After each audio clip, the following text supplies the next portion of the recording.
acquaintance of Mika Meadowcroft, an author on Project 2025 and a close aide to Vote.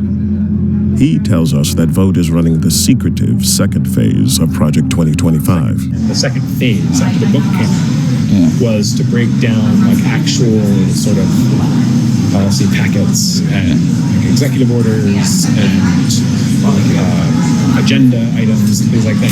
That's been supervised largely by us. The first phase of Project 2025 was a 922-page policy book published openly.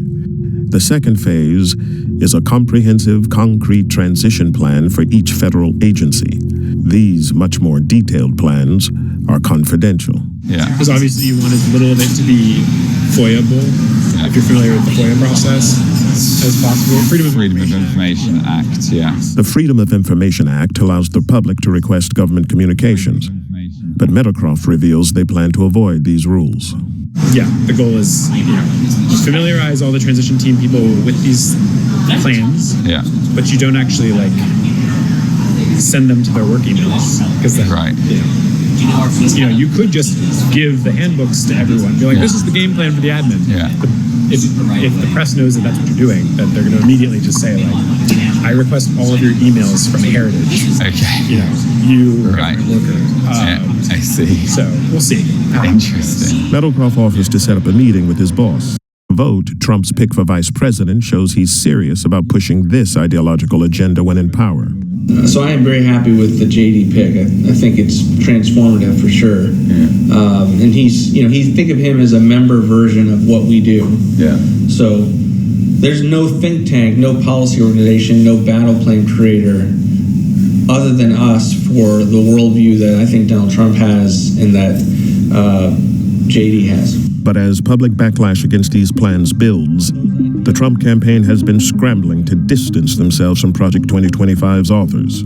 It's complete and utter bullshit for any reporter to write that this is the way it is. The president's made it clear these people do not speak for him. They do not speak for the campaign. But Vote tells us that behind the scenes, things are much friendlier.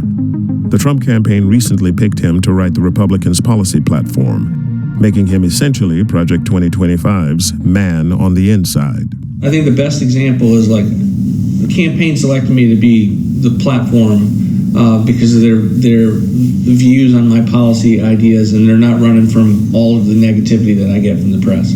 I see. So they haven't been spooked on you as a person, you don't think? No, I mean, I don't think I'm going to be their transition pick because then they have all these kinds of stories.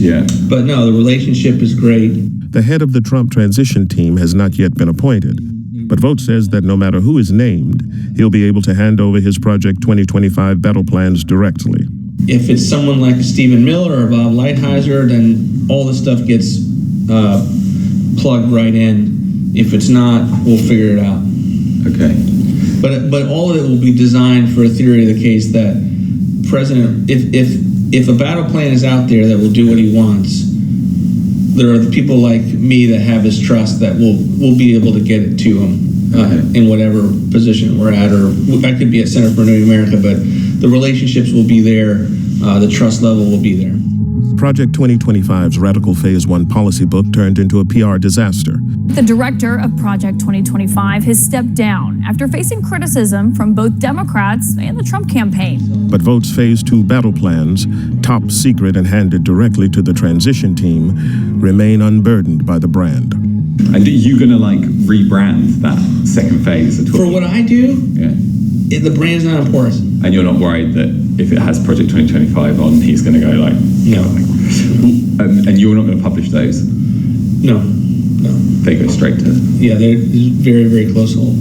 Okay, brilliant. So fundamentally at its core, the Freedom of Information Act is a records access statute that, as Michael said, allows the public to access records. So what happens is groups like Heritage, groups like AAF, groups like AFL, they go and say, hey, I want this record. And as a political appointee, you really need to be conscious that while there are guardrails on what is a record, it's a pretty expansive definition. So a lot of the things that the federal government is a steward of is arguably a record. So what we can do is we can go and say, look, as long as we can reasonably describe the record in a way that a competent professional can find it, and that it's not subject to certain exemptions, we can get access to those. And those exemptions are important. We should probably discuss them.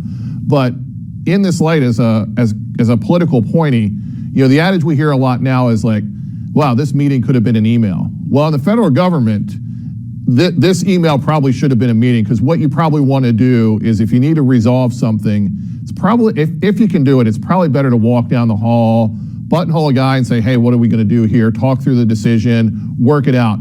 If you reduce it to writing, maybe you can protect it under some of these exemptions, but man, that's a lot of a fight. You're probably better off going down to the canteen, getting a cup of coffee, talking it through, and making the decision, as opposed to sending him an email and creating a thread that accountable.us or one of those other groups is going to come back and seek, and you're going to have to explain why you're withholding it, and you're going to fight in court. It's going to be a lot of expense.